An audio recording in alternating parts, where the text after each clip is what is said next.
എല്ലാവർക്കും നമസ്കാരം.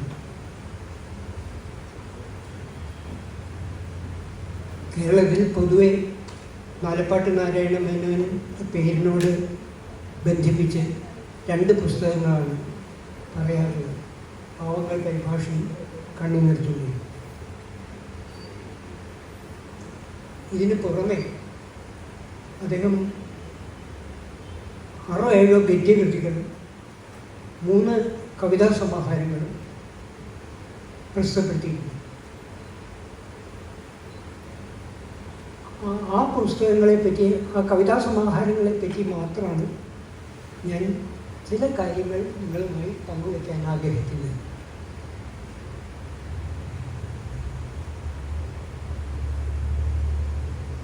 കവിത്രയത്തിൻ്റെ കാലം തന്നെയാണ് നാലപ്പാടിൻ്റെ കാവ്യരചന കാലവും. പലപ്പോഴും അദ്ദേഹത്തെ വള്ളത്തോൾ കളരിയിൽപ്പെട്ട കവി എന്നാണ് നമ്മളുടെ സാഹിത്യ ചരിത്രകാരന്മാർ പലരും മുദ്രകുത്തിയിട്ടുള്ളത്. അത് പൂർണ്ണമായും ശരിയാണ് എന്നെനിക്ക് തോന്നുന്നില്ല. കാരണം വള്ളത്തോൾ കളരിയിൽപ്പെട്ട മറ്റ് കുറച്ച് കവികൾ നമുക്കുണ്ട്. ഇപ്പോൾ കുറ്റിപ്പുറത്ത് കേശവൻ നായർ വള്ളത്തോൾ കളരിയിൽപ്പെട്ട കവിയാണ് എന്ന് നമുക്ക് പറയാൻ സാധിക്കും. നേരിട്ട് വള്ളത്തോളുമായിട്ട് ബന്ധപ്പെട്ടില്ലെങ്കിലും രചനയുടെ ഭംഗിയും രീതിയുമൊക്കെ നോക്കിക്കഴിഞ്ഞാൽ തെക്കൻ തിരുവിതാംകൂറിൽ നിന്ന് വന്ന വെണ്ണിക്കുളം ഗോപാലക്കുറുപ്പ് ആ കളരിയിൽപ്പെട്ട കവിയാണെന്ന് പറയാം. അങ്ങനെ ഒരു 6-7 കവികളെ നമുക്ക് നിഷ്പ്രയാസം വള്ളത്തോൾ കവിതയിൽ ഉൾപ്പെടുത്താം, വള്ളത്തോൾ കളരിയിൽ ഉൾപ്പെടുത്താം. പക്ഷെ നാലപ്പാടിന് അതിൽ ഉൾപ്പെടുമെന്ന് എനിക്ക് തോന്നുന്നില്ല. കാരണം വള്ളത്തോൾ കവിതയുടെ മുഖമുദ്ര അതിൻ്റെ നാടകീയമായ അവതരണം ആണ്. വാക്ചിത്രങ്ങളും നാടകീയമായ അവതരണവും ആണ് രൂപപരമായി വള്ളത്തോൾ കവിതയെ വ്യതിരിക്തമാക്കിയിട്ടുണ്ട്. നാലപ്പാടിൻ്റെ ഒരു കവിതയിലും ഇത്തരം വാക്ചിത്രങ്ങളും നാടകീയമായ അവതരണവും നമുക്ക് കണ്ടെത്താൻ സാധിക്കുന്നില്ല. വള്ളത്തോളിൻ്റെ ചേരിയിൽപ്പെട്ട കവികൾ സ്വാതന്ത്ര്യത്തിൻ്റെ വക്താക്കളായിരുന്നു. നാലപ്പാടിൻ്റെ കവിതയിൽ കവിതകൾ മാത്രം എടുത്തു നോക്കുമ്പോൾ ഇന്ത്യൻ സ്വാതന്ത്ര്യ ബോധത്തെ പറ്റിയൊന്നും അദ്ദേഹം വലിയ കാര്യമായിട്ടൊന്നും പറഞ്ഞിട്ടില്ല. സമൂഹ ജീവിതത്തിൽ അങ്ങനെ പറയണം എന്ന് നിർബന്ധമുള്ള കാര്യമാണ് എന്നല്ല ഞാൻ ഉദ്ദേശിക്കുന്നത്. നമുക്ക് 2 തരത്തിലുള്ള കവികളെയും അപ്പോൾ കാണാൻ പറ്റുന്നുണ്ട്. ഇപ്പം ആശാൻ കവിത എഴുതിയിരുന്ന കാലത്ത് ആശാൻ പൊതുജീവിതത്തിൽ ഒരുപാട് ഇടപെട്ടിട്ടുള്ള കവിയാണ്. SNDPയുടെ സെക്രട്ടറി ആയിട്ട് 14 കൊല്ലക്കാലം ജീവിച്ച ആളാണ്. കുറേ കാലം പത്രാധിപരായിരുന്ന ആളാണ്. കുറേ കാലം MLC ആയിരുന്നിരുന്ന ആളാണ്. പക്ഷെ ആശാൻ്റെ കവിതയിലൊന്നും കേരളീയ ജീവിതമില്ല. ദുരവസ്ഥയിലെ 1-2 പരാമർശം മാത്രമേ. അത് കഴിഞ്ഞ് ആശാൻ്റെ കഥ നടക്കുന്നതൊക്കെ ഉത്തര ഹൈമവത ഭൂവിലും ഒക്കെയാണ് ചിത്രീകരിക്കുന്നത്. നല്ല ഹൈമവത ഭൂവിലും ഉത്തര മധുരാപുരിയിലും ഒക്കെയാണ് കഥ നടക്കുന്നത്. മലയാളി ഇല്ല ആശാൻ്റെ കവിതയിൽ. തൻ്റെ വിലക്ഷണ കാവ്യം എന്ന് കവി തന്നെ വിശേഷിപ്പിച്ച ദുരവസ്ഥയിൽ മാത്രമേ ആനുഷംഗികമായ ഒരു പരാമർശം കേരളീയ ജീവിതത്തെ പറ്റിയുള്ളൂ. അതും ആ കലാപത്തെപ്പറ്റി ബ്രിട്ടീഷുകാർ നൽകിയ വ്യാഖ്യാനമാണ് ആശാൻ പൊക്കിപ്പിടിച്ചത്, മറ്റൊന്നുമല്ല. അതിൻ്റെ വ്യത്യസ്ത വ്യാഖ്യാനങ്ങളുടെ കൂട്ടത്തിൽ. അപ്പം തൻ്റെ ചുറ്റും നടക്കുന്ന ജീവിതത്തെ ആവിഷ്കരിച്ചോളണം ഒരു വലിയ കവി എന്ന് നിർബന്ധമൊന്നുമില്ല. ആവിഷ്കരിച്ചുകൊണ്ട് തെറ്റുണ്ട് എന്നല്ല ഞാൻ പറയുന്നത്, പലർക്കും അത് സാധിക്കില്ല. നാലപ്പാടിനാണെങ്കിൽ വീട്ടിലൊതുങ്ങി കൂടിയ ഒരു മനുഷ്യനാണ്. യാത്ര തന്നെ വളരെ അപൂർവം ആയിരുന്നു അദ്ദേഹത്തിന്. എന്ന് മാത്രമല്ല വ്യവസ്ഥാപിതമായൊരു വിദ്യാഭ്യാസവും അദ്ദേഹത്തിന് കുറവായിരുന്നു. വളരെ കുട്ടിക്കാലത്ത് അദ്ദേഹത്തിൻ്റെ പലർക്കും നിശ്ചയമില്ലാത്തൊരു കാര്യം, പൊന്നാനിയിലാണ് നാലപ്പാട്ട് തറവാട് എന്നാണ്. പൊന്നാനിയിലല്ല, നാലപ്പാട് തറവാട് ആലുവയിലായിരുന്നു. ടിപ്പുവിൻ്റെ ആക്രമണക്കാലത്ത് നാലപ്പാട്ട് തറവാട്ടുകാർ ഈ പ്രദേശത്തെല്ലാം ടിപ്പുവിൻ്റെ ആക്രമണം ഭയന്ന് തിരുവിതാംകൂറിലേക്ക് ഓടിപ്പോവുകയും തിരുവിതാംകൂറിൽ എവിടെയോ താമസിക്കുകയും ചെയ്ത് ആ കുടുംബം അവിടെ സെറ്റിൽ ഡൗൺ ചെയ്യുകയും ചെയ്തു. ആ കൂട്ടത്തിൽപ്പെട്ട ഒരു സ്ത്രീയെ പിന്നീട് വളരെ വർഷങ്ങൾക്ക് ശേഷം മലബാറിലെ ഒരു നാടുവാഴി വിവാഹം കഴിച്ചുകൊണ്ട് പോയി. എന്നിട്ട് അവരവിടെ സ്ഥിരതാമസം ആക്കി. അന്നങ്ങനെ പോയി നാടുവാഴിയുടെ ഭാര്യയായ സ്ത്രീയുടെ ദൗഹിത്രനാണ് നാലപ്പാട്ട് നാരായണമേനോൻ.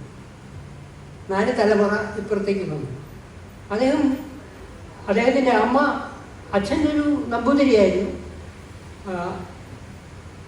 അമ്മ നാലപ്പാട്ട് തറവാട്ടിലെ മാധവിയമ്മ എന്നൊരു സ്ത്രീയായിരുന്നു. നാലപ്പാട് നാരായണമേനോൻ ജനിച്ചിട്ട് ഒരു 1.5 കൊല്ലം കഴിഞ്ഞപ്പോഴത്തേക്കും ആ വിവാഹബന്ധം വിച്ഛേദിക്കപ്പെട്ടു. ആ സ്ത്രീ പിന്നീട് മറ്റൊരു നമ്പൂതിരിയാണ് വിവാഹം കഴിച്ചത്. ആ 2ാമത്തെ വിവാഹത്തിൽ അവർക്ക് ഒരു മകളുണ്ടായെങ്കിലും 1 വയസ്സായപ്പോഴത്തേക്കും ആ പെൺകുട്ടി മരിച്ചു. അങ്ങനെ അമ്മയുടെ ഒറ്റ മകനായിട്ടാണ് നാലപ്പാട് കുട്ടിക്കാലമൊക്കെ കഴിച്ചു കൂട്ടിയത്. തൊട്ടടുത്തുള്ള വളരെ അത്ഭുതകരമായ ഒരു സംഭവത്തെപ്പറ്റി നാലപ്പാടിൻ്റെ ജീവചരിത്രകാരന്മാർ സൂചിപ്പിക്കുന്നുണ്ട്. 1ാം ക്ലാസ്സിലോ 2ാം ക്ലാസ്സിലോ ഒക്കെ നാലപ്പാട് പഠിക്കുന്ന കാലത്താണ് ഒരു ദിവസം വൈകുന്നേരം സ്കൂൾ വിട്ട് വരുമ്പോൾ, അന്ന് ഇടവഴികളിൽ കൂടെയാണല്ലോ, ചെറിയ ഇടവഴികളാണല്ല, ഒരിടവഴി കൂടി നാലപ്പാടും 3-4 കൂട്ടുകാരും കൂടി നടന്നു പോകുമ്പോൾ ഇടവഴിയുടെ മറ്റേ പുറത്തുനിന്ന് ഒരു ആന ഇങ്ങനെ വരുന്നു. ആനക്കാരൻ ആനയുടെ പിന്നിലാണ്. കുട്ടികൾ ഭയന്ന് ഈ കയ്യാലയിലൊക്കെ പഠിച്ചു കയറി. ഈ 5 വയസ്സുകാരന് പിടികിട്ടിയില്ല. ആനയുടെ മുമ്പിലേക്ക് വീണു. ആന ഒന്നും ചെയ്യാതെ കവച്ച് കിടക്കുന്നുണ്ട്. ഈ കുട്ടിക്ക് ബോധം ഉണ്ടായിരുന്നില്ല. ആയുഷ്കാലം നാലപ്പാടിന് ആനയെ കാണാൻ ദേഷ്യമായിരുന്നു. ആനയെടുത്ത് പോവില്ല, ഒരു ഉത്സവത്തിനും പോവില്ല. ആന ഉണ്ടെന്ന് കേട്ടാൽ അങ്ങനെ പോവില്ല. ഇങ്ങനെ ഒരു അസാധാരണമായിട്ടുള്ള അനുഭവം കുട്ടിക്കാലത്തെ പറ്റി അദ്ദേഹത്തിന് ചോദിച്ചു. പ്രൈമറി സ്കൂളിൽ പഠിക്കുമ്പോൾ തന്നെ പഠിത്തത്തിൽ വലിയ താല്പര്യമൊന്നും അദ്ദേഹത്തിനുണ്ടായിരുന്നില്ല. കുന്നംകുളത്തായിട്ട് പല ദിക്കുകളിലായിട്ട് 6ാം ക്ലാസ് വരെ പഠിച്ചു. 6ാം ക്ലാസ് വരെ പഠിച്ചു കഴിഞ്ഞപ്പോൾ അദ്ദേഹത്തിന് എന്തോ രോഗബാധിതനായിട്ട് 1 കൊല്ലം പിന്നെ പഠിച്ചില്ല. രോഗമൊക്കെ മാറിക്കഴിഞ്ഞു. വീണ്ടും സ്കൂളിൽ ചെന്നു. 9ാം ക്ലാസ്സിലെ ക്രിസ്മസ് പരീക്ഷ എഴുതി തിരിച്ചു പോന്നപ്പോൾ നാലപ്പാട് തീർച്ചയായിട്ടും സ്കൂളിലേക്ക് ഇല്ല. അങ്ങനെ അദ്ദേഹത്തിൻ്റെ ഔപചാരികമായ വിദ്യാഭ്യാസം 9ാം ക്ലാസ്സിൽ അവസാനിച്ചു എന്നുള്ളതാണ്. പിന്നെ അദ്ദേഹം കുന്നംകുളത്ത് താമസിക്കുന്ന കാലത്ത് ഒരു 3 മാസക്കാലം ഏതോ ഒരു ശാസ്ത്രിയുടെ അടുത്ത് സംസ്കൃതം പഠിക്കുകയുണ്ടായി. അതിനെപ്പറ്റി നാലപ്പാട് വളരെ രസകരമായിട്ട് പറഞ്ഞിട്ടുണ്ട്. എന്തിനാണ് പിന്നെ സംസ്കൃതം പഠിക്കാൻ പോയത്? എൻ്റെ അന്നത്തെ ധാരണ സംസ്കൃതം പഠിച്ചില്ലെങ്കിൽ കവിത എഴുതാൻ പറ്റില്ല എന്നായിരുന്നു. അതുകൊണ്ടാണ് സംസ്കൃതം പഠിച്ചത് എന്ന് അദ്ദേഹം പറഞ്ഞു. പക്ഷേ ഈ കൊളുത്തിയ ചെറിയ തീപ്പന്തമാക്കി വളർത്തുന്നതിനുള്ള അനുസ്യൂതമായ വായനയാണ് പിന്നീട് നടന്നത്. അതിനൊരു സംഭവമുണ്ടായി. അദ്ദേഹം 9ാം ക്ലാസ്സിൽ പഠിപ്പ് നിർത്തി വീട്ടിലിരിക്കുന്ന കാലത്താണ് തൊട്ട അയൽവക്കത്തെ ഒരു ചെറുപ്പക്കാരന് മദിരാശിയിൽ നിന്ന് വന്നൊരു ടെലിഗ്രാം വായിക്കാൻ വേണ്ടി നാലപ്പാടിൻ്റെ അടുത്ത് കൊണ്ട് കൊടുത്തു. കഷ്ടിച്ച് വായിച്ചെങ്കിലും നാലപ്പാടിന് അതിൻ്റെ അർത്ഥം മനസ്സിലായില്ല. അർത്ഥം പറഞ്ഞു കൊടുക്കാൻ പറ്റിയില്ല. അപ്പോഴാണ് അദ്ദേഹത്തിന് തോന്നിയത്, ഇംഗ്ലീഷ് കഷ്ടിച്ച് വായിക്കാൻ തുടങ്ങിയിട്ട് എനിക്ക് ഒരു ഇംഗ്ലീഷ് വാചകത്തിൻ്റെ അർത്ഥം പറയാൻ പറ്റുന്നില്ലല്ലോ, എന്നാൽ ഇനി പഠിച്ചിട്ട് എന്ന കാര്യം എന്ന് പറഞ്ഞുകൊണ്ടാണ് അദ്ദേഹം സ്വയം പഠിച്ചുണ്ടാക്കുന്നത്. ഒരുപക്ഷെ ഇന്ത്യൻ തത്വചിന്തയെ പറ്റി മലയാളത്തിൽ ഇന്നും ലഭിക്കാവുന്ന ഗംഭീരമായ പുസ്തകങ്ങളുടെ കൂട്ടത്തിൽ ഞാൻ ഉദ്ദേശിക്കുന്നത് കെ ദാമോദരൻ്റെ ഇന്ത്യ പുസ്തകങ്ങൾ ഉൾപ്പെടെ നമുക്ക് മറ്റ് പുസ്തകങ്ങൾ വിവർത്തനങ്ങളായിട്ടുണ്ട്. ഡോക്ടർ രാധാകൃഷ്ണൻ്റെ ഇന്ത്യൻ ഫിലോസഫിയെ പറ്റി ഉള്ള പുസ്തകങ്ങൾ നമുക്ക് കിട്ടിയിട്ടുണ്ട്. അങ്ങനെ വിശ്വദർശനങ്ങൾ രാഹുൽ ചന്ദ്രയ്ക്കൻ്റെ പുസ്തകം നമുക്ക് കിട്ടിയിട്ടുണ്ട്. വിവർത്തനങ്ങൾ ഉൾപ്പെടെ ഇന്ത്യൻ പൈതൃകത്തെ പറ്റി പറഞ്ഞവരുടെ കൂട്ടത്തിൽ ഇന്നും ഒരുപക്ഷെ ഏറ്റവും മുമ്പിൽ നിൽക്കുന്നത് നാലപ്പാട് എഴുതിയ ആർഷജ്ഞാനം എന്നുള്ള പുസ്തകമാണ്. അതേപോലെ തന്നെയാണ് രതിസാമ്രാജ്യം എന്നൊരു പുസ്തകം. ഈ 2 പുസ്തകം മലയാളത്തിൽ ഇപ്പോഴും വേണ്ടത്ര ശ്രദ്ധിക്കപ്പെട്ടിട്ടുണ്ട് എന്നെനിക്ക് തോന്നുന്നില്ല. ഇത് കൂടാതെ അദ്ദേഹം 3 ജീവചരിത്രങ്ങൾ എഴുതിയിട്ടുണ്ട്. വള്ളത്തോളിൻ്റെ ഒരു ജീവചരിത്രം, വളരെ ചെറിയൊരു പുസ്തകം ആയിട്ട്. പിന്നെ വിവേകാനന്ദനെ പറ്റി വിവേകാനന്ദൻ്റെ ഒരു ജീവചരിത്രം, ദയാനന്ദ സരസ്വതിയുടെ ഒരു ജീവചരിത്രം. ദയാനന്ദ സരസ്വതിയുടെ ഒരു ജീവചരിത്രം നാലപ്പാട് നാരായണ മേനോൻ എഴുതി എന്നുള്ളത് നമ്മളുടെ മിക്ക സാഹിത്യകാരന്മാരും അറിഞ്ഞിട്ടില്ല. ഇങ്ങനെ ഗദ്യത്തിൽ കുറച്ച് പുസ്തകങ്ങൾ എഴുതി, മാത്രമല്ല 2 പ്രഹസനങ്ങൾ അദ്ദേഹം എഴുതുകയുണ്ടായി. യേശു അമ്മയുടെ വിശറി എന്നു പേരായിട്ടൊരു പ്രഹസനവും സാപജ്ഞം എന്നു പേരായിട്ട് പ്രഹസനവും. ഇത് 2 വായിച്ചപ്പോൾ എനിക്ക് തോന്നിയത് എങ്ങനെ അദ്ദേഹം ഇതിന് മെനക്കെട്ടു എന്നുള്ളതാണ്. പരമബോധം എന്ന് വെച്ചാൽ ഇതിപ്പരം ബോറായിട്ടൊരു പുസ്തകം ഒരാൾക്ക് സങ്കല്പിക്കാൻ പറ്റില്ല. അങ്ങനത്തെ ഒരു പുസ്തകം നാലപ്പാടിനെ പോലെയുള്ള ഒരു കവി തർജ്ജമയ്ക്ക് തിരഞ്ഞെടുക്കുന്നു എന്നുള്ളത് അവിശ്വസനീയം ആണ് എനിക്ക്. ഒരു പക്ഷേ വിവർത്തനത്തിനുള്ള തയ്യാറെടുപ്പുകളുടെ കൂട്ടത്തിലുള്ള ഹോംവർക്ക് ആയിരിക്കാം അത് എന്ന് മാത്രമേ നമുക്ക് സമാധാനിക്കാൻ പറ്റുള്ളൂ. അദ്ദേഹത്തിൻ്റെ പ്രധാനപ്പെട്ട പദ്യകൃതികൾ ചക്രവാളം, പുളകാങ്കുരം എന്ന 2 കൃതികളാണ്. അത് പല കാലങ്ങളിലായി അദ്ദേഹം എഴുതിയ പല കവിതകളുടെ സമാഹാരമാണ്. ഇതേ കാലത്ത് തന്നെയാണ് ഇത്. 1902, 1903 തുടങ്ങിയുള്ള കാലഘട്ടങ്ങളിലാണ്, ഏതാണ്ട് 1930 വരെയുള്ള കാലഘട്ടങ്ങളിലാണ് ഈ കവിതകളൊക്കെ അദ്ദേഹം എഴുതുന്നത്. ഈ കാലഘട്ടത്തിലാണ് കുമാരനാശാൻ അദ്ദേഹത്തിൻ്റെ എല്ലാ കൃതികളും എഴുതിയത്. 1908 വീണപൂവ്, 11 നളിനി, പിന്നെ ലീല, പ്രരോദനം, ചിന്താവിഷ്ടയായ സീത, ചണ്ടാലഭിക്ഷുകി, കരുണ, ദുരവസ്ഥ, ഇതൊക്കെ ഈ കാലത്ത് വരുന്നതാണ്. വള്ളത്തോളിൻ്റെ അച്ഛനും മകളും ഒഴിച്ചുള്ള മറ്റെല്ലാ ഖണ്ഡകാവ്യങ്ങളും സാഹിത്യമഞ്ജരിയിലെ പ്രധാനപ്പെട്ട കൃതികളൊക്കെ വരുന്ന അക്കാലത്താണ്. ഉള്ളൂരിൻ്റെ കർണഭൂഷണം വരുന്നത് അക്കാലത്താണ്. ഭക്തിദീപിക വരുന്നത് അക്കാലത്താണ്. എന്ന് വെച്ചാൽ അതിസമ്പന്നമായ ഒരു നിയോക്ലാസികത്തിൽ നിന്നും കാൽപ്പനികതയിലേക്കുള്ള സംക്രമണ ഘട്ടത്തിൽ തന്നെയാണ് നാലപ്പാട്ടും കവിത എഴുതിയത്. ഇതിൽ ഈ VC ബാലകൃഷ്ണ പണിക്കരാണ് മറ്റൊരാൾ. VC ബാലകൃഷ്ണ പണിക്കരെ നമ്മളുടെ കാൽപ്പനിക പ്രസ്ഥാനത്തിൻ്റെ ആദ്യ കവി എന്നാണ് പല നിരൂപകന്മാരും പറയാറുള്ളത്. ഞാൻ അങ്ങനെയല്ല അദ്ദേഹത്തെ കണ്ടു. നമ്മുടെ കാൽപ്പനികതയുടെ ആദ്യത്തെ കവിയല്ല, നമ്മളുടെ നിയോ ക്ലാസിസത്തിൻ്റെ അവസാനത്തെ കവി എന്ന നിലയിലാണ് VC ബാലകൃഷ്ണ വിശദീകരിക്കാൻ പറ്റുക. അദ്ദേഹത്തിൻ്റെ വിശ്വരൂപവും ഒരു വിലാപവും ഒക്കെ നോക്കിയാൽ നമുക്ക് വളരെ വ്യക്തമായിട്ട് മനസ്സിലാക്കാൻ സാധിക്കുകയും ചെയ്യും. ഈ കാലത്ത് തന്നെയാണ് നാലപ്പാടിൻ്റെ കൃതികൾ വരുന്നത്. ചെറിയ ചെറിയ സംഭവങ്ങളെപ്പറ്റി ദ്രാവിഡ നൃത്തത്തിലും സംസ്കൃത നൃത്തത്തിലും മാറി മാറി അദ്ദേഹം ധാരാളം കവിതകൾ അക്കാലത്ത് എഴുതിയിട്ടുണ്ട്. അസൂയയെപ്പറ്റി, ആളുകളുടെ മടിയെപ്പറ്റി, നക്ഷത്രങ്ങളെപ്പറ്റി, പിന്നെ വെറും പ്രകൃതി വർണ്ണനയെപ്പറ്റി, പ്രകൃതി വർണ്ണമായിട്ടുള്ള കാവ്യങ്ങൾ, ഇതൊക്കെ അക്കാലത്ത് സാധാരണ എല്ലാ കവികളും ചെയ്യുന്നത് പോലെ ഉള്ള കവിതകളാണ് അദ്ദേഹം എഴുതിയിട്ടുള്ളത്.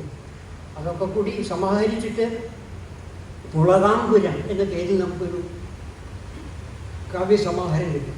അദ്ദേഹത്തിൻ്റെ പല കാലത്ത് പല കൃതികൾ കൂട്ടിച്ചേർത്ത് എഴുതിയിട്ടുണ്ട്. 1907 തുടങ്ങി 1920 വരെയുള്ള 13 കൊല്ലക്കാലം എന്ന് വെച്ചാൽ കുമാരനാശാൻ്റെ എല്ലാ കൃതികളും വന്ന കാലം. അക്കാലത്താണ് നാലപ്പാടിൻ്റെ ഈ പുളകാങ്കുരത്തിന് പല കൊച്ചു കൊച്ചു കൊച്ചു കവിതകൾ നിർമ്മിക്കുന്നത്. ഒരു പക്ഷെ മലയാളത്തിൽ നാലപ്പാടിൻ്റെ കവിതയെ പറ്റിയുള്ള നല്ല പഠനവും ഈ പുളകാങ്കുരത്തിന് എഴുതിയ ആമുഖം ആണ്. പക്ഷെ നിർഭാഗ്യവശാൽ ആരാണ് ആ ആമുഖം എഴുതിയത് ആ പുസ്തകത്തിലില്ല, ഒരു സൂചനയില്ല. ആരാണ് ഇൻട്രഡക്ഷൻ എഴുതിയത് എന്നറിയില്ല. ആ അജ്ഞാത നാമാവ് ഏതായാലും കൃത്യമായും നാലപ്പാട് എന്ന കവിയെ മനസ്സിലാക്കിയിരുന്നു എന്നുള്ളത് നമുക്ക് ആ മുഖവര വായിച്ചാൽ പൂർണ്ണമായും ബോധ്യപ്പെടും.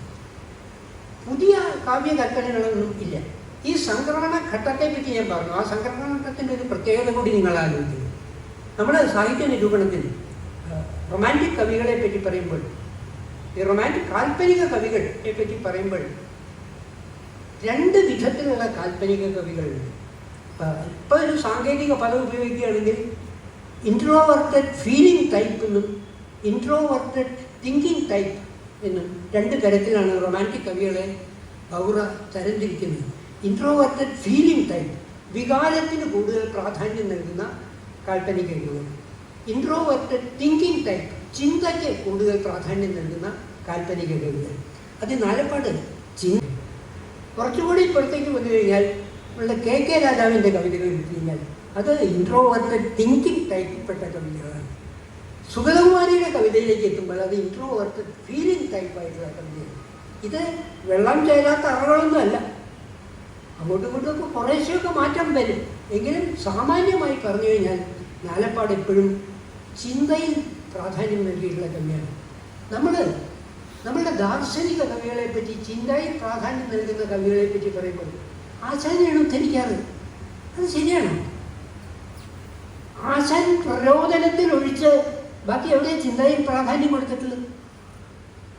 ആശാന്റെ എല്ലാ കവിതകളും വികാരത്തിന് ഉന്നിയ കവിതകളാണ്. നളിനി ആയാലും ലീലയായാലും വീണപൂവായാലും മേപ്പൊടിക്ക് അല്പം ചിന്ത അവിടെ എവിടെയും കാണാം എന്നുള്ളതേ ഉള്ളൂ. പക്ഷേ പ്രരോദനത്തിൽ വരുമ്പോൾ ചിന്തയ്ക്കാണ് പ്രാധാന്യം കൊടുക്കുന്നത്. മറിച്ചാണ് നാലപ്പാടിൻ്റെ കഥ. എല്ലാ കവിതകളിലും അദ്ദേഹം ചിന്തയ്ക്കാണ് പ്രാധാന്യം കൊടുത്തത്. അദ്ദേഹത്തിൻ്റെ വിലാപകാവ്യത്തിൽ വന്നപ്പോൾ ചിന്ത പിന്നോട്ട് പോയി വികാരത്തിനാണ് കൂടുതൽ പ്രാധാന്യം കൊടുത്തത്. അതൊരു വൈരുദ്ധ്യം വരുന്നില്ല. ആശാനുമായിട്ട് കമ്പയർ ചെയ്യുമ്പോൾ പലപ്പോഴും എനിക്ക് തോന്നിയിട്ടുള്ളതാണ്.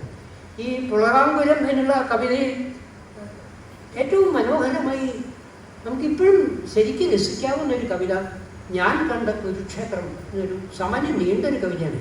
ഞാൻ കണ്ട കുരുക്ഷേത്രം എന്നാണ്. അതിൻ്റെ പ്രമേയം ഇത്രയേ ഉള്ളൂ. കവി ഉറങ്ങിക്കിടക്കുമ്പോൾ അദ്ദേഹം ഒരു സ്വപ്നം കാണുകയാണ്. വെള്ളിക്കമ്പി പോലെ നീണ്ട താടിയുമായിട്ട് ഒരു മുനി അദ്ദേഹത്തെ വന്ന് ഉറക്കത്തിൽ നിന്ന് എൻ്റെ കൂടെ വരൂ എന്ന് പറഞ്ഞ് കൂട്ടിക്കൊണ്ടുപോയി. ആ വർണ്ണനയുടെ പ്രത്യേകത കൊണ്ട് നമുക്ക് മനസ്സിലാവും മഹാഭാരത കർത്താവായ വേദവ്യാസൻ തന്നെയാണ് സ്വപ്നത്തിൽ പ്രത്യക്ഷപ്പെട്ടത്. എന്നാൽ അദ്ദേഹത്തെ കൂട്ടിക്കൊണ്ടുപോയിട്ട് കുരുക്ഷേത്രത്തിലേക്കാണ് കൊണ്ടുപോകുന്നത്. ഈ കുരുക്ഷേത്രത്തിൽ ഓരോ കഥാപാത്രത്തെയും പറ്റി ഒന്നോ രണ്ടോ വാചകങ്ങളിൽ, ഈ മഹാഭാരതത്തിലെ ഓരോ കഥാപാത്രത്തെയും ഒന്നോ രണ്ടോ വാചകങ്ങളിൽ ചില സൂചനകൾ നാലപ്പാട് നടത്തുന്നത്. ഇതൊരു കൃത്യമായ വിലയിരുത്തലാണ്. ഇത് നമുക്ക് അത്ഭുതം തോന്നിപ്പോകും അത് വായിച്ചു കഴിഞ്ഞാൽ. ദേവന്മാർ ഈ മനുഷ്യൻ്റെ കൊലക്കളം കാണരുത് എന്ന് വിചാരിച്ച് നിലാവാകുന്ന വെള്ളിപ്പാത്രം കൊണ്ട് ഭൂമിയെ മൂടി വെച്ചു എന്നാണ് കവിത തുടങ്ങുന്നത്. ഒരുപാട് നിലാവ് പ്രസരിച്ചപ്പോൾ നിലാവത്താണ് കൊണ്ടുപോയി ഇത് കാണിച്ചു കൊടുക്കുന്നത്.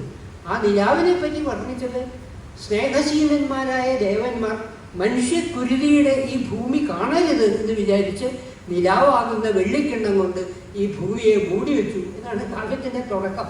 എന്നിട്ട് തുടങ്ങുന്നത് ഓരോ കഥാപാത്രങ്ങളെ പറ്റിയും അദ്ദേഹം വളരെ കൃത്യമായിട്ട് പറയുന്നുണ്ട്. ഞാൻ കണ്ട കുരുക്ഷേത്രം എന്നുള്ളതിൽ ഭീഷ്മരുടെ ദൃഢമായ ആത്മവിശ്വാസത്തെപ്പറ്റി, ദ്രോണാചാര്യരുടെ ശിഷ്യവാത്സല്യത്തെപ്പറ്റി, കർണൻ്റെ ശൗര്യത്തെപ്പറ്റി, ധർമ്മപുത്രരുടെ നീതിബോധത്തെപ്പറ്റി, സുഭദ്രയുടെ പുത്രവാത്സല്യത്തെപ്പറ്റി, അർജുനൻ്റെ കീർത്തിയെപ്പറ്റി, ഭീമൻ്റെ കരുത്തിനെപ്പറ്റി ഓരോ സൂചനയുള്ളൂ. പക്ഷേ മഹാഭാരതം വായിച്ച ഈ കഥാപാത്രങ്ങളെ ഒരു രൂപം നമ്മൾ മനസ്സിലാക്കിയിട്ടുണ്ട്, മനസ്സിൽ ഉറപ്പിച്ചിട്ടുണ്ട്. കൃത്യമായ രൂപത്തെ തന്നെയാണ് അദ്ദേഹം ആവിഷ്കരിച്ചിരിക്കുന്നത്. അങ്ങനെ ആ കാവ്യം വായിച്ചപ്പോൾ എനിക്കതിൽ ഒരു വിയോജിപ്പ് തോന്നി. കുരുക്ഷേത്രത്തിലേക്കാണ് പോയത്, പടക്കളത്തിലേക്കാണ്. അതുകൊണ്ടായിരിക്കാം മഹാഭാരതത്തിലെ സ്ത്രീ കഥാപാത്രങ്ങളെ ആരെയും കുരുക്ഷേത്രത്തിൽ കൊണ്ടുവന്നില്ല. അത് നാലപ്പാടിലൊരു നോട്ടപ്പശക്ക് പറ്റിയത് തന്നെയാണ് എന്നാണ് എൻ്റെ ഒരു അഭിപ്രായം. ഗാന്ധാരിയെങ്കിലും കൊണ്ടുവരേണ്ടതായിരുന്നു.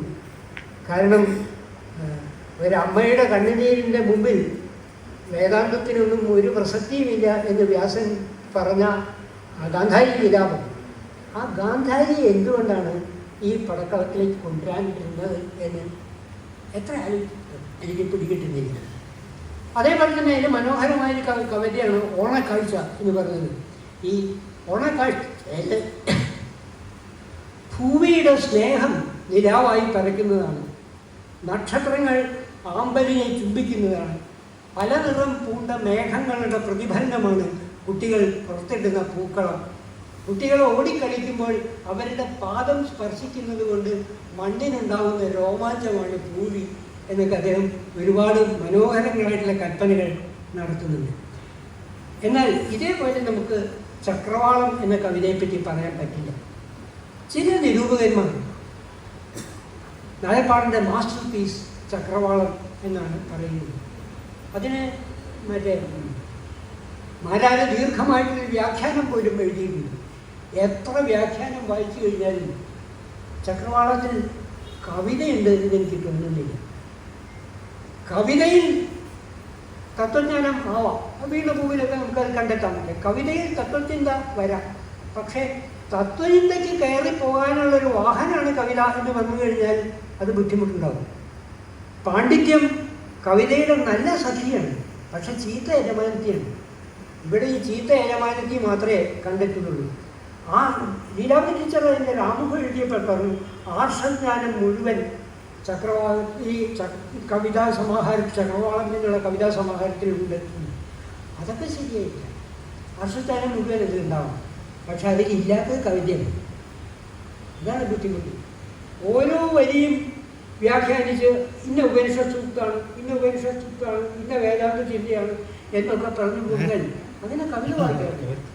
കവിതയെപ്പറ്റി പറയാനുള്ള ഒരാൾ, ഒരു സാധാരണ ഒരാളും പ്രായപൂർത്തിയായ ഒരാളും പുതിയ ഒരാശയം കിട്ടാൻ വേണ്ടി കവിത വായിക്കാറില്ല എന്നുള്ളതാണ്. അത് ശരിയാണ് താനും, ഒരതിനോളം അത് ശരിയാണ് താനും. നാലപ്പാടൻ ആർഷജ്ഞാനത്തിൻ്റെ ഒരു പദ്യരൂപം എഴുതി എന്നുള്ളത് ചക്രവാളത്തെ പറ്റി പറയാൻ പറ്റും. ഞാൻ ഈ കവിതകളെ താരതമ്യപ്പെടുത്തിക്കൊണ്ട് എപ്പോഴും സൂചിപ്പിക്കാറുള്ള ഒരു കാര്യം,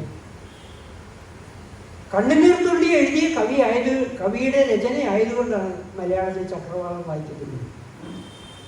നാലപ്പാട് കണ്ണുനീർത്തുള്ളി എഴുതിയിരുന്നില്ലെങ്കിൽ നാലപ്പാട് മരിക്കുന്നതിന് എത്രയോ മുമ്പ് ചക്രവാളം മരിച്ചു കഴിഞ്ഞാൽ ആരും ശ്രദ്ധിക്കുക പോലും ചെയ്യാത്ത മറ്റുള്ള ഒരു കവിതയായി മാറിയിട്ടുണ്ട്. അത് തത്വചിന്തയുടെ ദുർമേധസ് കൂടി വന്നാണ്. ഇത് നമുക്ക് എളുപ്പം വിശദീകരിക്കാൻ പറ്റും. ആശാന്റെ കവിതകളുടെ കൂട്ടത്തിൽ പ്രരോദനത്തിന് പറ്റിയത് അത് തന്നെയാണ്. മുത്തുനായർ സാറ് വളരെ കൃത്യമായിട്ട് അത് പറഞ്ഞിട്ടുണ്ട്. പ്രരോദനം നല്ല കവിതയാണ്, പക്ഷെ ചീത്ത വിലാപമാണ് എന്നാണ് പറഞ്ഞത്. പ്രരോദനം നല്ല കവിതയാണ്, പക്ഷെ ചീത്ത വിലാപം ആണ് എന്നാണ്. ഈ ചക്രവാളത്തെ പറ്റിയും അത് തന്നെയാണ് പറയുന്നത്. നല്ല തത്വചിന്തയാണ് ഭാരതീയ കാര്യത്തെപ്പറ്റി, പക്ഷെ ചീത്ത വിലാപം അല്ല, ചീത്ത കവിതയാണ്. കവിതയൊന്നും ഇല്ല അത്. പിന്നീട് ഈ നാലപ്പാട്ട് നാരായണന്റെ ജീവിതത്തെപ്പറ്റി ഒന്ന് രണ്ട് കാര്യങ്ങൾ കൂടി അറിയണം. ഇടക്കാലത്ത് വെച്ച് അദ്ദേഹം ബുദ്ധമതം സ്വീകരിക്കാൻ തയ്യാറായി. ബുദ്ധമതത്തിലേക്ക് പോകണം എന്ന് അദ്ദേഹത്തിന് താല്പര്യം തോന്നി. അതങ്ങനെ ബുദ്ധമതത്തിലേക്ക് താല്പര്യം തോന്നുന്നതിന് തൊട്ട് മുമ്പ് അദ്ദേഹം യുക്തിവാദിയായി. യുക്തിവാദമാണ് ശരി, ഭൗതികവാദമാണ് ശരി എന്ന് പറഞ്ഞു. അക്കാലത്താണ് വിവേകാനന്ദൻ്റെ കൃതികൾ അദ്ദേഹം വായിക്കുകയുണ്ടായി. വിവേകാനന്ദൻ്റെ കൃതികൾ വായിച്ചതിന് ശേഷമാണ് യുക്തിവാദം, മനുഷ്യൻ്റെ എല്ലാ പ്രവൃത്തികൾക്കും യുക്തിയുണ്ട്, ജീവിതത്തിൽ യുക്തിക്ക് അർത്ഥമില്ല എന്നല്ല പറയുന്നത്, പക്ഷെ മനുഷ്യൻ്റെ എല്ലാ പ്രവൃത്തികൾക്കും യുക്തിയുണ്ട് എന്ന് പറഞ്ഞാൽ അത് മനുഷ്യനല്ല. അതിൻ്റെ അപ്പുറത്തേക്കും ചില യുക്തിയില്ലാത്ത ചില കാര്യങ്ങളും മനുഷ്യൻ ചെയ്യും. അതുകൊണ്ട് മറ്റേത് തത്വശാസ്ത്രവും പോലെ തന്നെ ഒട്ടേറെ പാളിച്ചകളും വിടവുകളും വന്നിട്ടുള്ള ഒരു ചിന്താപദ്ധതി തന്നെയാണ് യുക്തിവാദം എന്ന് അദ്ദേഹം പറഞ്ഞു. അവിടെ നിന്ന് അദ്ദേഹം ആസ്തിക്യ ബോധത്തിലേക്ക്, ഭാരതീയ പൈതൃകത്തിലേക്ക് കടന്നു വന്നു. പക്ഷെ ഭാരതീയ പൈതൃകത്തിലേക്ക് കടന്നു വന്നപ്പോൾ ശ്രദ്ധിക്കേണ്ട ഒരു കാര്യം, നാലപ്പാടിന് ഒരിക്കലും അമ്പലങ്ങളിൽ പോകാറില്ല. നാലപ്പാടിന് ഒരിക്കലും വഴിപാട് കഴിച്ചിട്ടില്ല. നാലപ്പാടിന് ഒരിക്കലും കീർത്തനം ചൊല്ലുകയോ പ്രാർത്ഥിക്കുകയോ ചെയ്തിട്ടില്ല. ആ യുക്തിവാദിയുടെ അംശം കൊണ്ടല്ല അത്. ഇതല്ല, ഇങ്ങനെയല്ല ഈശ്വരനെ പറ്റി. അദ്ദേഹം ഒരു ഭാഗത്ത് പറയുന്നുണ്ട്, ഞാൻ എങ്ങനെ ഉണ്ടായി? അസംഖ്യം പരമാണുക്കൾ കൂടിച്ചേർന്നാണ് എല്ലാ ജീവികളെയും പോലെ ഞാനും ഉണ്ടായിട്ടുള്ളത്. ആ ഓരോ പരമാണുവിലും ഞാൻ എന്ന സങ്കല്പമുള്ള പോലെ പ്രപഞ്ചത്തിലെ എല്ലാ വസ്തുക്കളിലും ഞാൻ എന്നൊരു സങ്കല്പമുണ്ട്. ആ ഞാനാണ് ഈശ്വരൻ. ആ ഈശ്വരനെ സേവിക്കുക എന്ന് പറയുന്നതിന് ഒരർത്ഥമില്ല. വഴിപാട് കഴിച്ച് ഈശ്വരപ്രീതി നേടാം, നാമം ചൊല്ലി ഈശ്വരപ്രീതി നേടാം എന്ന് പറയുന്നതിന് ഒന്നും അർത്ഥമില്ല. ഞാൻ എന്നോട് സത്യസന്ധത പുലർത്തുക എന്നുള്ളതാണ് ഈശ്വരനോട് സത്യസന്ധത പുലർത്തുക എന്നതിനർത്ഥം. ഞാൻ നാലപ്പാട് പറഞ്ഞിരിക്കുന്നത്. അദ്ദേഹം ബുദ്ധമതം സ്വീകരിച്ചില്ല. ബുദ്ധമതത്തിൽ ഒരു പ്രതിജ്ഞ എടുക്കണം, ജീവിതത്തിലൊരിക്കലും ഹിംസ നടത്തില്ല, ജീവിതത്തിലൊരിക്കലും അസത്യം പറയില്ല, ജീവിതത്തിലൊരിക്കലും മോഷ്ടിക്കില്ല, ജീവിതത്തിലൊരിക്കലും വ്യഭിചരിക്കില്ല. ഇങ്ങനെ 4-5 കാര്യങ്ങൾ സത്യപ്രതിജ്ഞ ചെയ്യണം, എന്നിട്ടേ ബുദ്ധമതം സ്വീകരിക്കാൻ പറ്റുള്ളൂ. ആ പ്രതിജ്ഞ ചെയ്യേണ്ട ഘട്ടത്തിൽ വന്നപ്പോൾ നാലപ്പാടൻ പറഞ്ഞു, ഞാൻ പ്രതിജ്ഞ ചെയ്യില്ല, കാരണം ചിലപ്പോൾ ഞാൻ കളവ് പറഞ്ഞു കൊണ്ടുപോയി, അതുകൊണ്ട് ഞാൻ ബുദ്ധമതം സ്വീകരിക്കുന്നില്ല. അദ്ദേഹം ബുദ്ധമതം സ്വീകരിച്ചില്ല. ലൈറ്റ് ഉപേക്ഷിച്ച് തർജ്ജമ ചെയ്ത ആളാണ് ബുദ്ധമതം സ്വീകരിച്ചില്ല എന്ന് പറയുന്നത്. ആ നിലയിൽ ഒരു അസാമാന്യമായിട്ട് സ്വയം പഠിച്ചുണ്ടാക്കിയ വ്യക്തിയാണ്. സംസ്കൃതത്തിൽ അദ്ദേഹം 3 മാസം പഠിച്ചിട്ടുള്ള ഒരു ശാസ്ത്രജ്ഞനെടുത്ത് പക്ഷെ മാരാര് പറയുന്നുണ്ട്, ഗുരുമുഖത്ത് നിന്ന് വർഷങ്ങളോളം സംസ്കൃതം ഗുരുക്കഴിച്ച് പഠിച്ച കുട്ടികൃഷ്ണന്മാരാര് പറയുന്നുണ്ട്, കാളിദാസൻ്റെ ചില ശ്ലോകങ്ങളുടെ ഭംഗി എനിക്ക് പറഞ്ഞു തന്നത് കുട്ടികൃഷ്ണന്മാരുടെ നായപ്പാട്ട് നാരായണ മേനോനാണ് എന്നാണ്. ആ കവി മനസ്സ് എങ്ങനെ ദീപ്തമായിരിക്കുന്നു എന്നുള്ളതിൻ്റെ അദ്ദേഹത്തിൻ്റെ സൂചനയുണ്ട്. അദ്ദേഹത്തിൻ്റെ ഖണ്ഡകാവ്യങ്ങളുടെ കൂട്ടത്തിൽ ഏറ്റവും പ്രധാനമായിട്ടുള്ള സുലോചനം എന്നൊരു ഖണ്ഡകാവ്യമാണ്. പക്ഷെ നമ്മുടെ ഖണ്ഡകാവ്യ ചരിത്രം ക്ലാസ്സുകളിലൊക്കെ പഠിപ്പിക്കുമ്പോൾ ഒരാളും സൂചിപ്പിക്കാത്ത മലയാളത്തിൽ നല്ല ഖണ്ഡകാവ്യങ്ങളുടെ കൂട്ടത്തിൽ ഈ സുലോചന എന്ന പേര്. അത് രാമായണത്തിലെ വളരെ അപ്രസക്തമായ, ആരും ശ്രദ്ധിച്ചിട്ടില്ലാത്തൊരു കഥാഭാഗമാണ്. അത് മാത്രമല്ല, അത് ഈ ഉത്തരരാമായണത്തിലൊരു ഭാഗത്ത് വരുന്ന കഥാഭാഗമാണ്. ലക്ഷ്മണൻ ആയിട്ടുള്ള ഏറ്റുമുട്ടലിൽ ഇന്ദ്രജിത്ത് മരിച്ചു വീണു. ഇന്ദ്രജിത്തിൻ്റെ ശിരസ് അമ്പുകൊണ്ട് അറുത്തിടുകയാണ് ചെയ്യുന്നത്. ഈ ഇന്ദ്രജിത്തിൻ്റെ മൃതശരീരം സംസ്കരിക്കാൻ നേരത്ത് ആ തലമൂടി എടുത്തു വെച്ചിട്ട് വേണം സംസ്കരിക്കാൻ. അപ്പോൾ ഇന്ദ്രജിത്തിൻ്റെ പത്നിയായ സുലോചന രാവണൻ്റെ അടുത്ത് ചെന്ന് ചോദിക്കുകയാണ്, ഇന്ദ്രജിത്തിൻ്റെ ശിരസ് പടക്കളത്തിൽ നിന്ന് എടുത്തുകൊണ്ടുവരാൻ രാമനോട് അനുവാദം ചോദിക്കണം. ക്ഷുഭിതനായ രാവണൻ തട്ടിക്കയറുകയാണ് ചെയ്യുന്നത്. രാവണൻ മരിച്ചിട്ടൊന്നുമില്ല, ശത്രുവിനോട് യാചിക്കാൻ തയ്യാറല്ല എന്ന് പറഞ്ഞു. പക്ഷെ ദുഃഖിതയായ സുലോചന പടക്കളത്തിൽ ചെന്ന് ഇന്ദ്രജിത്തിൻ്റെ ശിരസ് ചോദിക്കുകയാണ് രാമനോട്. അപ്പോഴത്തേക്കും വാനരപ്പട മുഴുവൻ കളിയാക്കുകയാണ്. ഇവളെന്ത് നോക്കിക്കൊണ്ടാണ് പടക്കളത്തിൽ വന്നതെന്ന് പരിഹസിക്കുകയാണ് ചെയ്യുന്നത്. ഈ പരിഹാസം സഹിക്കവയ്യാതായപ്പോൾ അറ്റുകിടക്കുന്ന ശിരസിനെ നോക്കി എൻ്റെ ആഗ്രഹം ഇതാണ്, അത് സാധിപ്പിച്ചു തരാൻ രാമനോട് പറയണം. ഇത് പറഞ്ഞു കഴിഞ്ഞപ്പോൾ ആ ശിരസ് സംസാരിച്ചു എന്നാണ് പറയുന്നത്. അതോടുകൂടി വാനരപ്പടയ്ക്ക് മുഴുവൻ പശ്ചാത്താപം തോന്നി. ഹനുമാൻ ഈ സുലോചനയുടെ പാദത്തിൽ നമസ്കരിച്ച് ക്ഷമിക്കണം, അറിവില്ലായ്മ കൊണ്ട് പറഞ്ഞു പോയതാണ് എന്ന് പറഞ്ഞ് വളരെ ആദരപൂർവ്വം ഈ ശിരസ് എടുത്തു കൊണ്ടുപോയി. ഇങ്ങനൊരു കഥയുണ്ട്. ഇത് രാമായണം ധാരാളം തവണ വായിച്ചവർക്ക് പോലും ഈ കഥയൊന്നും നിശ്ചയമുണ്ടാകുന്നു. ആ കഥ കേന്ദ്രീകരിച്ചുകൊണ്ടാണ് സുലോചന എന്നു പേരായ ഒരു ഖണ്ഡകാവ്യം നാലപ്പാട് എഴുതിയിട്ടുള്ളത്. നാലപ്പാടിൻ്റെ പദ്യകൃതികളുടെ കൂട്ടത്തിൽ ഒരു പക്ഷേ ഈ അത് ആ വള്ളത്തോൾ കളരിയുടെ ഒരു ടച്ച് അതിലുണ്ട്. പുരാണങ്ങളിൽ വേണ്ടത്ര വിസ്തരിച്ചിട്ടില്ലാത്ത കഥാഭാഗങ്ങൾ കണ്ടെത്തി വിസ്തരിക്കുന്ന കുറേ ഖണ്ഡകാവ്യങ്ങൾ നമുക്കുണ്ടല്ലോ. കർണഭൂഷണം അങ്ങനെ വന്നതാണ്, മഗ്ദലന മറിയം അങ്ങനെ വന്നിട്ടുള്ളതാണ്.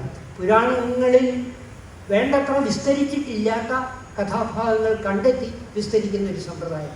അതിൽ നാലപ്പാടിൻ്റെ സംഭാവനയാണ് ഇത് ഈ സുലോചന എന്നു പേരായ ഖണ്ഡഭാഗം.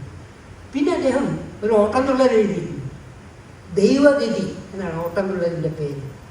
അത് ദൈവഗതി പുസ്തകമായപ്പോഴാണ് ആ ടൈറ്റിൽ കൊടുത്തത്. അത് മാസികയിൽ പ്രസിദ്ധീകരിച്ചപ്പോൾ ദേവസ്വം കാര്യസ്ഥൻ എന്നായിരുന്നു പേര് കൊടുത്തിരുന്ന ആ കവിതയ്ക്ക്. അത് ഉദ്യോഗ ദുഷ്പ്രഭുത്വത്തെ കളിയാക്കുന്നതാണ്. ഒരു സങ്കല്പ കഥയാണ്. നീതിമാനായ രാജാവിൻ്റെ, ശ്രീരാമൻ്റെ തന്നെയാണ്, ശ്രീരാമൻ്റെ രാമരാജ്യത്തിൽ ശ്രീരാമൻ്റെ മുമ്പിൽ കൊട്ടാരത്തിലേക്ക് കയറി ചെല്ലാൻ ഒരു നായ, ഒരു പട്ടി എഴഞ്ഞെഴഞ്ഞ് വരികയാണ്. അതിനെ ആരോ കണ്ടമാന അടിച്ചിട്ടുണ്ട്. അതിന് കയ്യും കാലും ഒക്കെ ഒടിഞ്ഞിട്ടാണ് എഴഞ്ഞെഴഞ്ഞാണ് വരുന്നത്.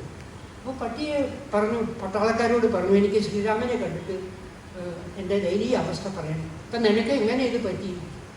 അപ്പോൾ ഒരു ബ്രാഹ്മണൻ എന്നെ തല്ലിയതാണ്. ഒരു ബ്രാഹ്മണൻ തീറ്റ അന്വേഷിച്ചെന്ന് എന്നെ ഒരു ബ്രാഹ്മണൻ തല്ലി കയ്യും കാലും ഒക്കെ ഒടിച്ചതാണ്. അതൊന്നും പറഞ്ഞുകൊണ്ട് രാജകൊട്ടാരത്തിലേക്കൊന്നും വരാൻ പറ്റില്ല എന്ന് പട്ടാളക്കാർ തടഞ്ഞു നിർത്തി. അപ്പം ഈ പുറത്തെ ബഹളം കേട്ട് എന്താണെന്ന് അന്വേഷിക്കാൻ പറഞ്ഞ് രാമൻ ലക്ഷ്മണനെ പറഞ്ഞയച്ചു.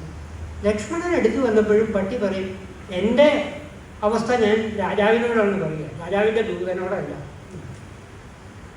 ഒടുക്കം എല്ലാവരും കൂടി സമ്മതിച്ച് ശ്രീരാമൻ്റെ മുമ്പിൽ കൊണ്ടുവരുന്നു. അപ്പോൾ ഈ പട്ടി പറഞ്ഞു, ഇങ്ങനെ ഒരു ബ്രാഹ്മണൻ എന്നെ തീറ്റ അന്വേഷിച്ച് എന്ന് എന്നെ കയ്യും കാലും തല്ലി ഒട്ടിച്ച് അവസ്ഥയാക്കി തീർത്തു. ഓ, അവങ്ങ് ആ ബ്രാഹ്മണനെ ശിക്ഷിക്കണം.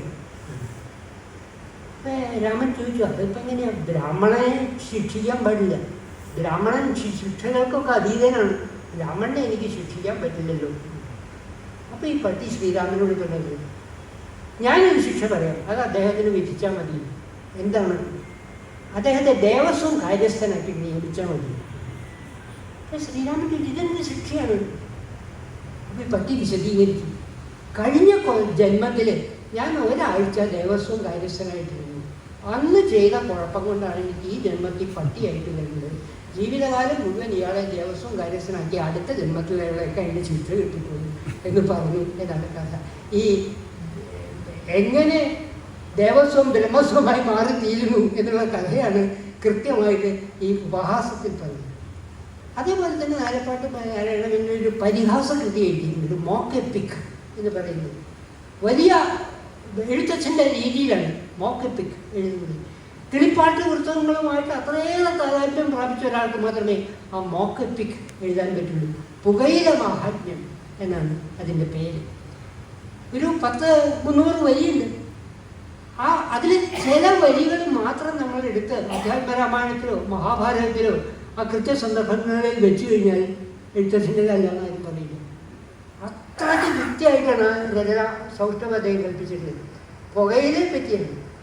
ഒരു ദിവസം ലക്ഷ്മി ഭഗവതിയും പാർവതിയും സരസ്വതീ ദേവിയും കൂടി ഉദ്യാനത്തിൽ വിഹരിച്ചുകൊണ്ടിരിക്കുമ്പോൾ ലക്ഷ്മി ഭഗവതി പറഞ്ഞു അത്രേ, ഞാൻ 2 തുളസിയില എടുത്തിട്ട് കഴിഞ്ഞാൽ കൃഷ്ണൻ അവിടെ പ്രത്യക്ഷപ്പെടും, വിഷ്ണു അവിടെ പ്രത്യക്ഷപ്പെടും. പാർവതി പറഞ്ഞു, ഞാൻ 2 കൂവളത്തില അർപ്പിച്ചാൽ ശിവൻ അവിടെ പ്രത്യക്ഷപ്പെടും. അപ്പം സരസ്വതിക്ക് മാത്രം അങ്ങനെ പറയാനില്ല. സരസ്വതി ബ്രഹ്മാവിനോട് ചോദിച്ചു, എനിക്ക് മാത്രം എന്താ ഇങ്ങനെ പറ്റി? അപ്പം ബ്രഹ്മാവ് ഹോമത്തിൻ്റെ പുകയെടുത്ത് ഒരു ചെടി ഉണ്ടാക്കി കൊടുത്തു. ഹോമത്തിൻ്റെ പുക എടുത്തിട്ടാണ് ഈ ചെടി ഉണ്ടാക്കി കൊടുത്തത്. ആ പുക ഇലയായതാണ് പുകയില എന്നാണ് പറയുന്നത്. ഈ ഒരു പുതിയ ചെടി കണ്ടു കഴിഞ്ഞപ്പോൾ വിഷ്ണുവിന് സന്തോഷം തോന്നി. അതേ അതിൻ്റെ ഒരു കഷ്ണം പൊട്ടിച്ച് ചവച്ച് നോക്കി, ഇത് കൊള്ളാമല്ലോ എന്ന് പറഞ്ഞു.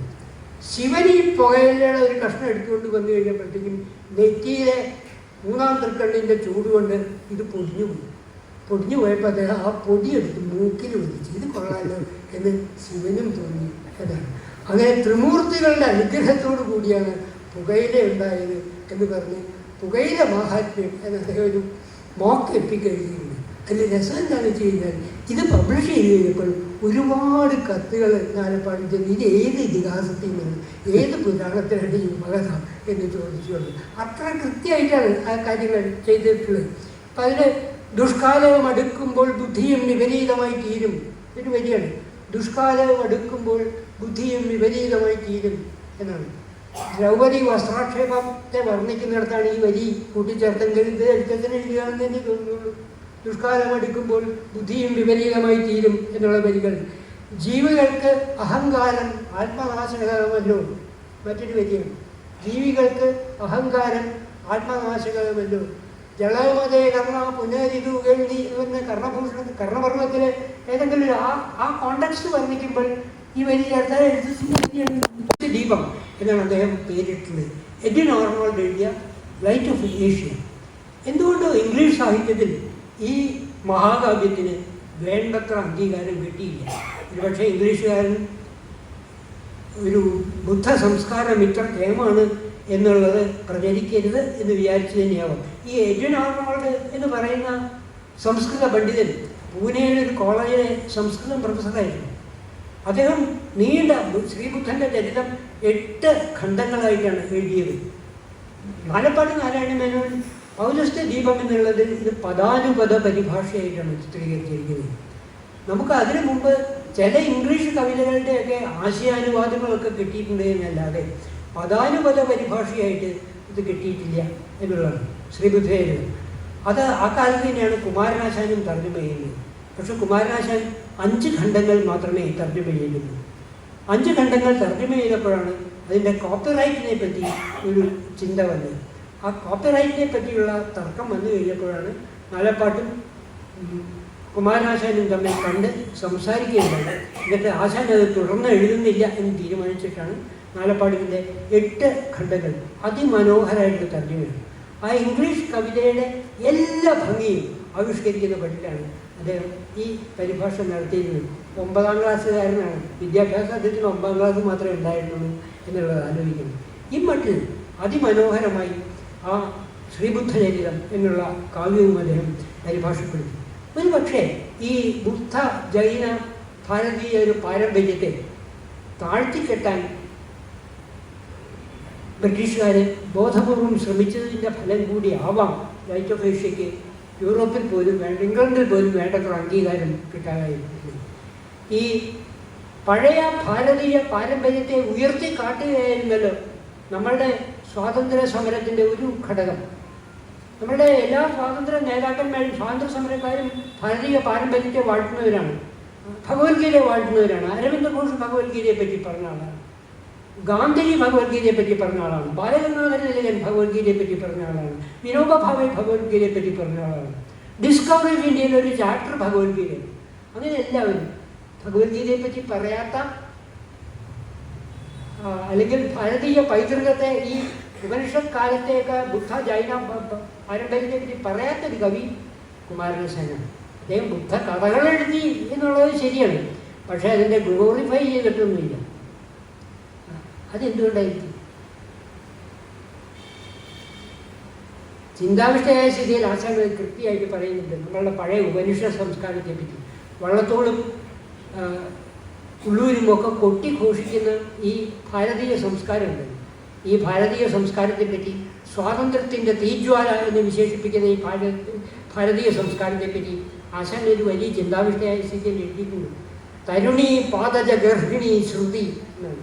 നിങ്ങളീ കൊട്ടിഘോഷിക്കുന്ന ശ്രുതി ഉണ്ടല്ലോ, അത് തരുണി പാദജ ഗർഭിണിയാണ്, സ്ത്രീകളെയും അടിമകളെയും നിന്ദിക്കുന്നതാണ് എന്നാണ്. തരുണി പാദജ ഗർഭിണി ശ്രുതി എന്നാണ് ആശാൻ എഴുതി വെച്ചത്.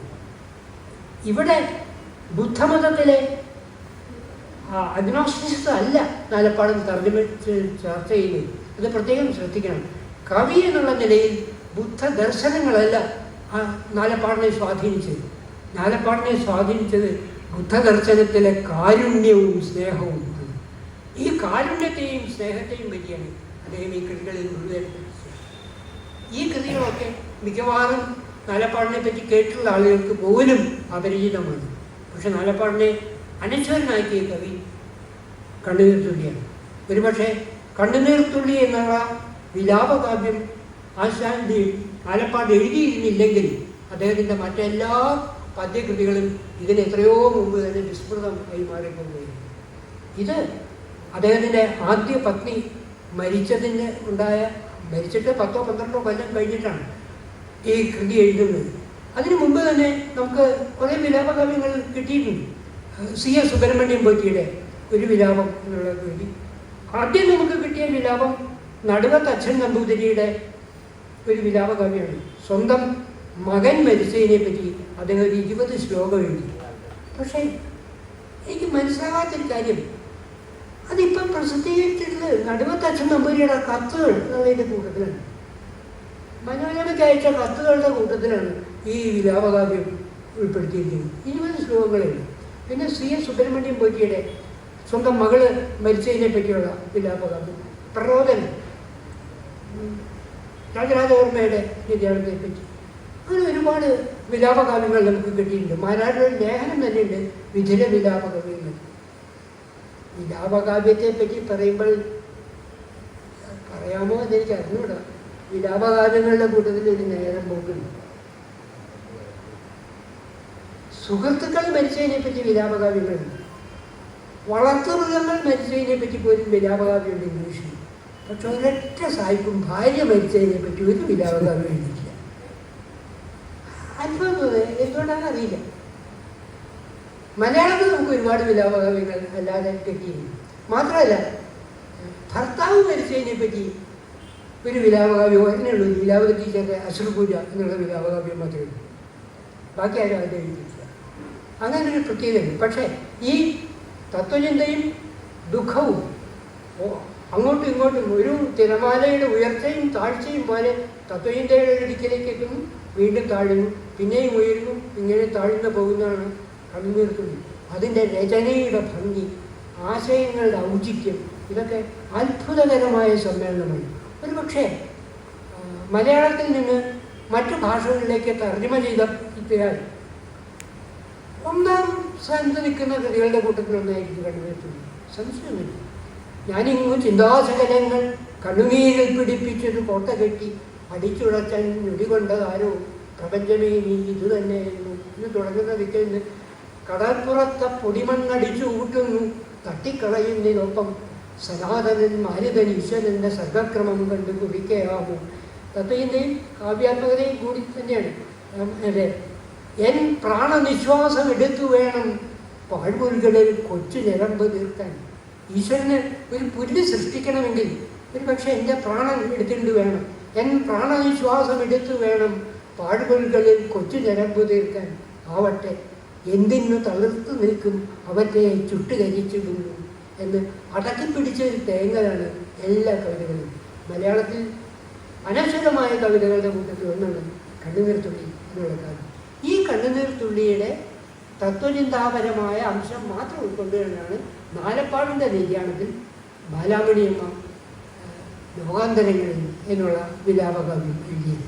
വിലാപകാവ്യങ്ങളെ പറ്റി പറഞ്ഞപ്പോൾ നാലപ്പാടിൽ നിന്ന് അല്പം ഡീവിയേറ്റ് ചെയ്ത് അദ്ദേഹത്തിൻ്റെ സഹോദരിയുടെ മകളായ ബാലാമണിയും എഴുതിയ ലോകാന്തരങ്ങളെ പറ്റി കൂടി ആണ് പറയുന്നത്. ലോകാന്തരങ്ങളിൽ ദുഃഖമൊന്നുമില്ല. അമ്മാവൻ്റെ മൃതശരീരം തെക്കിനിയിൽ ഇറക്കിക്കിടത്തി നാളികേരപ്പൊടി വിളക്കുകൾ ചുറ്റിലും കൊളുത്തി വെച്ച് കഴിഞ്ഞപ്പോൾ അവർക്ക് യാതൊരു വികാരവും തോന്നുന്നില്ല. വളരെ സ്വാഭാവികം. ജനനം പോലെ തന്നെ മറ്റൊരു പ്രതിഭാസം, മരണം. എന്നിട്ടെന്താ, നാളെ ഒരു പക്ഷേ വേറൊരാളായിരിക്കും അവിടെ കിടക്കുക, അല്ലെങ്കിൽ ഞാനായിരിക്കും അവിടെ കിടക്കുക. അവർക്ക് ഒരു വികാരമില്ല. ഈ ലോകാന്തരങ്ങളിൽ നിന്നുള്ള കാവ്യത്തിൻ്റെ അവസാന ഭാഗം വരെ ഈ തത്വചിന്ത മാത്രമേ ഉള്ളൂ. ആർഷജ്ഞാനം എഴുതിയ അമ്മാവൻ്റെ മരുമകൾ തന്നെയായിട്ടാണ് അവസാനം വഹിക്കുന്നത്. പക്ഷേ ഭാരതീയമായൊരു സങ്കല്പമുണ്ട്. ഒരാൾ മരിച്ചു കഴിഞ്ഞാൽ കുറേ കാലം കഴിഞ്ഞിട്ട് അയാൾ ചെയ്ത പാപപുണ്യങ്ങൾക്ക് അനുസരിച്ച് പുനർജന്മം എടുക്കും. ഈ പുനർജന്മം എടുക്കുന്നതിൻ്റെ ഇടയ്ക്കുള്ള സമയം ഈ മരിച്ചുപോയ ആത്മാവ് ഇങ്ങനെ അലഞ്ഞു നടക്കും എന്നാണ് നമ്മളുടെ ഒരു സങ്കല്പം. എന്നിട്ട് ബാലാമണിയമ്മ പറയുന്നുണ്ട്, എൻ്റെ ആത്മാവും ഞാൻ മരിച്ചു കഴിയുമ്പോൾ ഇങ്ങനെ അലഞ്ഞു നടക്കും. അമ്മാവൻ പുനർജനിച്ചിട്ടില്ലെങ്കിൽ അമ്മാവൻ്റെ ആത്മാവും അലഞ്ഞു നടക്കും. ഈ യാത്രക്കിടയിൽ ഞങ്ങൾ കണ്ടുവെന്ന് വരും, പക്ഷെ തിരിച്ചറിയില്ല. ഈ ലോകത്തിൽ ഇത്രമേൽ അടുത്ത് പെരുമാറിയ രണ്ടു പേർ കേവലം അപരിചിതന്മാരായി കടന്നു പോകുന്നൊരവസ്ഥ അതാലോചിക്കുമ്പോൾ അതുവരെ പിടിച്ചു നിർത്തിയ കണ്ണുനീര് മുഴുവൻ പൊട്ടിച്ചിതരണം. എങ്കിലും കരൾ നോവുന്നു മാഞ്ഞൊര പൊൻകിനാവിനെ സുപ്രിയാകാരനെ കാണുമോ കണ്ടറിയുമോ ഞങ്ങളെ കാലുറയ്ക്കാത്ത പാതയിൽ വെച്ച്. ഈ കാലുറയ്ക്കാത്ത പാതയിൽ വെച്ചുള്ള യാത്രയെപ്പറ്റിയാണ് നാലപ്പാട് അദ്ദേഹത്തിൻ്റെ എല്ലാ കവിതകളിലും ചിത്രീകരിക്കുന്നത്. മനുഷ്യ ജീവിതത്തിൻ്റെ ക്ഷണികതയെപ്പറ്റി, നാം ഉയർത്തിപ്പിടിക്കേണ്ട നന്മയെപ്പറ്റി ഉള്ളതാണ്. ഒരു പക്ഷേ എനിക്ക് തോന്നുന്നു നമ്മളുടെ കവിത്രയങ്ങളെക്കാൾ കൂടുതൽ നന്മയെപ്പറ്റി കൂടുതൽ പാടിയത് നാലപ്പാടാണ് എന്ന്. പക്ഷേ ഈ അദ്ദേഹത്തിൻ്റെ ഈ ചക്രവാളം പോലെയുള്ള കവിതകളാണ് നാലപ്പാടിനെ കവി എന്നുള്ള നിലയിൽ അംഗീകരിക്കാൻ പറ്റുന്നത്. നമ്മൾ സ്കൂൾ ക്ലാസ്സുകളിലോ കോളേജ് ക്ലാസ്സുകളിലോ ഒന്നും നാലപ്പാടില്ലല്ലോ. വല്ലപ്പോഴും ഒരിക്കൽ കണ്ണുനീർത്തുള്ളിയൊരു ഭാഗം വരും, അത്രയേ ഉള്ളൂ. അത് പോരാ. വിശ്വസാഹിത്യത്തിലേക്ക് മലയാളിയെ കൂട്ടിക്കൊണ്ടുപോയ ഈ കവി മലയാളത്തിൻ്റെ മണം പേർന്ന ചിന്താ ഗരിമയുള്ള ഒരുപാട് നല്ല കവിതകൾ എഴുതിയിട്ടുള്ള ആളുകൾ കൂടിയാണ്. അതുകൊണ്ട് ഈ 100-ാം വർഷം, പാവങ്ങളുടെ 100-ാം വർഷം ആഘോഷിക്കുമ്പോൾ ഗദ്യകാരനായ നാലപ്പാടിനെ പറ്റി ചിന്തിക്കുന്ന പോലെ തന്നെ കവിയായ നാലപ്പാടിനെ പറ്റി കൂടി നമ്മളുടെ ചെറുപ്പക്കാർ വായിക്കണം എന്ന് മാത്രമേ ഉള്ളൂ. ഒരുപാട് പ്രഭാഷണങ്ങളുള്ളതുകൊണ്ട് ഞാൻ ഇവിടെ നിർത്തുന്നു. നന്ദി, നമസ്കാരം.